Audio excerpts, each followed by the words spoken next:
Isang mapagpala at magandang araw po sa ating lahat. Sa pagtalakay po natin ngayon ay tatalakayin po natin, we're going to discuss the Unit 5 entitled The Art of Catch and Care. So, paano ba manghuli and also yung pag-aalaga pa rin. So, fishing gears and bait methods. Yan. Ano ba dapat po nating matutunan sa pagkakataong ito? Basahin po natin ang learning targets. Identify the various types of fishing gear utilized in fisheries. Discuss the different fishing bait methods employed in fishing practices. Create a basic hand line while adhering to safety protocols. And recognize the impact of different fishing gears on the marine ecosystem. Siyempre, mahirap naman kung hindi natin alam kung paano manghuhuli.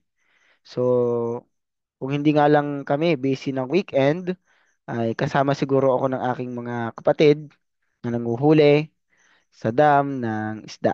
Ayun. So lagi silang nanguhuli, namimingwit lang naman sila. Hindi naman sila namamangka, namimingwit lang.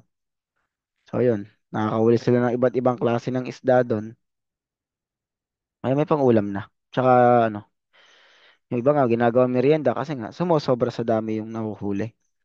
So ano nga ba ang kahalagahan ng mga fishing gears? Ayun po, kagaya nung nakikita po ninyo, yung mga bait, yan, yung pinakapamingwit, yan, yung tali, no? Yan.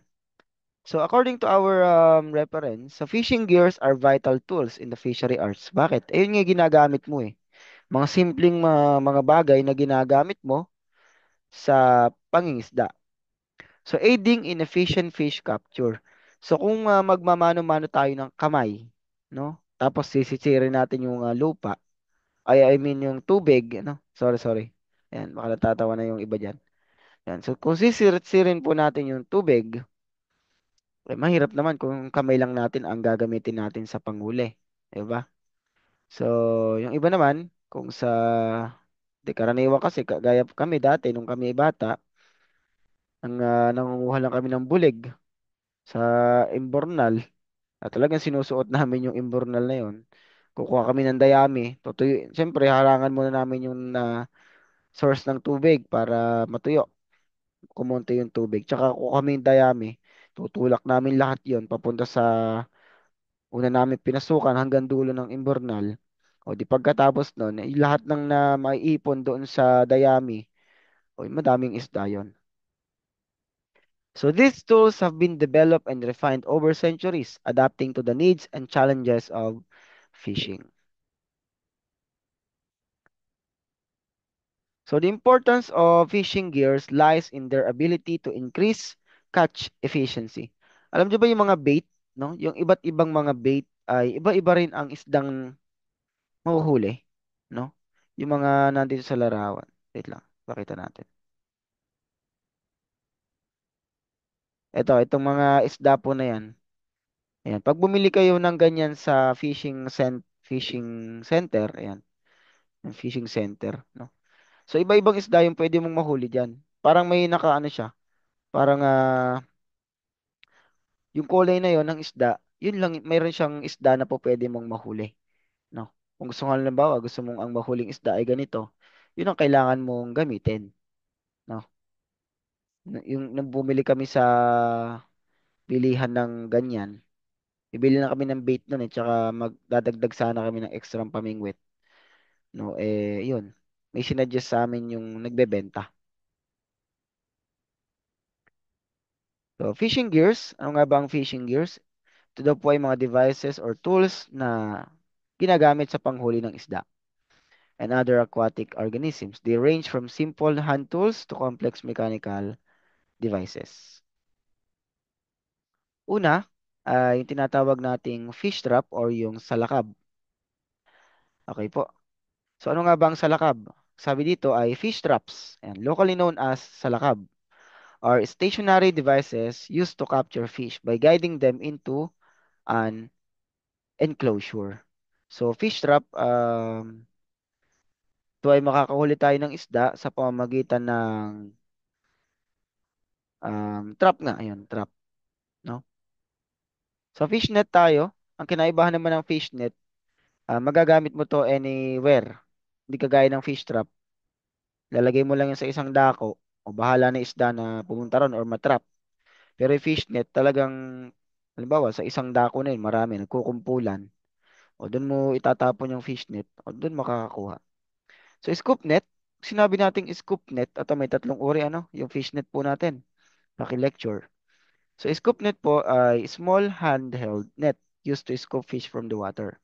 So, yung kinaiba naman ng sin net, a large net, yun, malaki daw na net, that hangs vertically in the water. Yan. Pangatlo yung cast net, a circular net with weights around the edge, thrown by hand to cover an area of water. Ito yung karaniwan na ginagamit, ano? Nakikita natin. Cast net. Next. Yan. Meron pa, hand diggers and collectors. So kapag sinabi nating hand diggers and collectors, are tools used to gather shellfish and other aquatic organisms from the seabed in shallow water. So ginagamit daw ito sa mababaw na lugar para makakuha ng mga shellfish and other aquatic organism. Pangalawa, dredges and spears. So ayan, dredges are devices used to scrape or sanction fish from the seabed, pangtanggal. Another is, while spears are pointed tools, o yung nakakatusok, to use to catch fish by impaling them. So matutusok yung isda, o di ayun, mahuhuli na. Ito yung karaniwan yun sa mga nagda-dive. Stupefying aids, ayan. Stupefying aids are chemicals or mechanical devices used to temporarily immobilize fish, which would make them easier to catch. Siguro ay kasama dito yung nangunguryente. Yan, pangunguryente. Yan, doon sa mechanical device yon. So, electrical device din naman siya na nakakapag-immobilize ang isda. So, kapag kasi ito, karaniwan naman sa mga sapa ginagawa, sa ilog-ilog, yan. Ah, Yun yung karaniwan na mabilis or accessible, lalo sa mga hindi naman ganun ka-advance, ano? Hindi naman ganun kayaman para makabili ng chemical pa, no? Hook and lines, ito karaniwan din na ginagamit. Hook and lines are some of the most traditional and widely used fishing gear sa ipamingwit. Yan. Stationary entangling nets. So nets that remain fixed and entangle fish that swim into them. Stationary enclosures, structures that enclose an area of water trapping fish inside. So mobile enclosing nets, nets that can be moved through the water to enclose and capture fish. So, ang kinaibahan lang naman nila, yung stationary entangling nets. So, naka-fix siya. So, lahat ng dadaan doon, matatrap. Stationary naman, nasa isang station siya, pero parang um, ini-enclose, ayun, yung area of water na matatrap yung nasa loob nun. Next, yung mobile enclosing, ito na igagalaw. Yan, yun lang naman. Meron pa ba? So basic fishing bait methods. Fishing bait is used to attract and catch fish. At yung binabanggit po natin kanina, ano po? It can be natural like worms, insects, and small fish or artificial like lures and soft plastics. Yung mga lure yan, yung mga plastic na isda rin. Yan yung nakita natin sa larawan kanina. Saan ba yan? Wait lang. Ayan, yung mga lure, mga picture. Para sa maliliit na isda.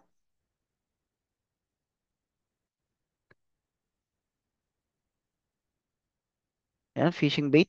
Mimics natural prey, maximizes catch rates, enhances fishing experience, conserve resources, supports sustainable practices. Tungkol saan ba to? Successful fishing. So, traditional bait methods. Basta traditional, ayan, tanda nyo lang yung WIS. Worms, insects, small fish. Yun lang. Next, modern baits. Ayan, tandaan yung ASJ, artificial lures, soft plastic, and jigs and spinner baits. Next, advantages of using traditional bait. Siyempre, cost effective. Hindi mo na kailangan bumili. Or kung bibili ka man, eh, nasa iyo na yun. So, readily available kasi nasa pali-paligid lang naman. Natural appeal. Yan, siyempre, natural. Versatility, versatility, environmental friendly. Next, yung advantages of using modern bait naman. Durability, mas matibay. Ease of use, mas madali daw. Yan, kasi mas ikakabit mo lang, di katulad nung sa worm, di ba? O pag worm ang ginamit mo, madulas, nakakadiri pa. Targeting specific fish species. Ito, yung binanggit ko sa inyo kanina, yung mga lures, may iba-ibang kulay yan, iba-ibang laki, iba-ibang itsura. Kasi nga, ang purpose nun, targeting specific fish species. Pag may gusto kang hulihin, ayun, nakadepende yun sa lure na gagamitin mo. Mhm. So, hanggang doon lang siguro to, no? Yun, hanggang doon nga lang. So, tandaan nyo lang yung mga nabanggit po natin kanina ng mga paraan, mga methods. Fishing bait, iba't iba pa. Next is yung lecture or lesson number 2, okay, post-harvest and handling of fish. Yan. Pag sinabi natin post-harvest handling in the fishery industry, maintains fish quality from catch to consumer. So, ayun. For example, yung kung di ako nagkakamali, yung tuna, pag naalis yan sa tubig is mamatay na agad. Yung mga bluefin tuna, no? So, fresh pa ba siya? Parang ganun yung tanong eh. Fresh pa rin ba siya? O bilasa na pagdating sa customer? And reducing spoilage and enhancing economic returns and food security. Sabi ay, fish are highly perishable. Mabilis masira. Without adequate handling and storage. So, kapag hindi ka marunong or madumi ka, alam mo, pag hawak mo madumi, o pwedeng ma-perish or masira agad yung mga isda. Kasi mabilis pamahayan niya ng mga pathogens or microorganisms dahil nga po basa. So they can quickly spoil leading to significant losses. Kapag ka nasira, hindi mo na may bebenta. Post-harvest process in fishery, catching and initial handling. So pagka nahuli mo, ayan, initial handling, yung pag-store mo doon. Halimbawa, nasa bangka ka pa, saan mo ilalagay? Sorting and grading, ayan, isosort mo na. Ibig sabihin ng isosort, pag-iwa-hiwalayan, kung ano bang, kung maganda ba siya. Parang sa itlog, di ba? Merong extra large, large, medium, meron ding small, extra small, may piwi pa. Next, yung processing, ipaprocess na, no? Transportation, and then storage muna, and then transportation. Yan. Hindi natin papaliwanag yan. Madali lang na maintindihan. Basta pag sa sorting, pag iwahiwalay, grading, um, kagaya na, kagaya na binanggit ko, kung halimbawa sa itlog natin pagbabasihan, XL, XS, ano pa ba? Ay, XL, large, tapos medium, small and extra small, tsaka piwi. Ang depende yan, pag-grade. Diba? Sa sorting, size, weight, visual appearance, grading, freshness, texture, visible signs of damage or spoilage.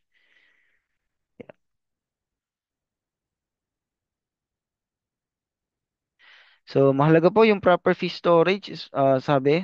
So, to maintain quality and extending its shelf life, different storage methods are used to preserve fish, each with advantages and specific application. Ang gusto lang sabihin ay dapat maalam tayo sa simpleng paglilinis. Yan. Para hindi natin mahawaan ng maraming bakterya ang mga hinahawakan po natin. So, maglilinis muna. Next. Methods of storing fish. Ito, mayroon tayong 5. Refrigeration, o pag-refrigerate or paglalagay ng isda doon sa refrigerator. Then yung freezing, ilalagay mo naman sa freezer. Ano pa, kung pang matagalan, ano? Freezing. Pero kung pang masaglitan lang naman, refrigerate pwede naman. Drying, ito yung tuyo, pagtutuyo or pagdadaing. Canning, kinakan or inilalagay sa mga lata. Ano pa? Salting and smoking. Ayan. Di na pa. tuyo, sa salting tuyo. Alam naman natin yung salt is natural yun na pang-preserve. Ba? Papaliwanag din pala. Okay, di natin papaliwanag yan. Madali lang naman. Post-harvest tools and equipment, knives and scalers. Na pa, ice machines and coolers, freezers, refrigerators, drying racks and hydrators, canning equipment. Yan. So did you know that about 35% of the global fish catch is weighted yearly due to poor post-harvest handling practices? Yan. 35% daw yung nababawas dahil sa poor post-harvest handling practices. Dahil lang sa hindi marunong or madumi yung paghawak. So na-spoil o nasisira ang isda. So bakit mahalagang matutunan or ma-aware tayo? Improving these techniques can significantly reduce waste and enhance food security. So kung kayo ay pinabili ng isda, for example, dapat ba na iwanan nyo lang sa lamesa yon tapos hayaan nyo lang na, halimbawa, wala magulang nyo. Ano gagawin nyo pagka pinabili kayo ng isda? Di ba? Lilinisin nyo na ba agad? Or itatambak nyo lang sa lamesa? Tatakpan nyo? And etc. So, ayun. Yun lang naman ang Unit 5 ng paraan ng at magamit no, sa pangingisda. So I hope na nakapag-lecture kayo dyan para meron kayong maisasagot sa ating quiz. And yung performance task ay pakigawa na.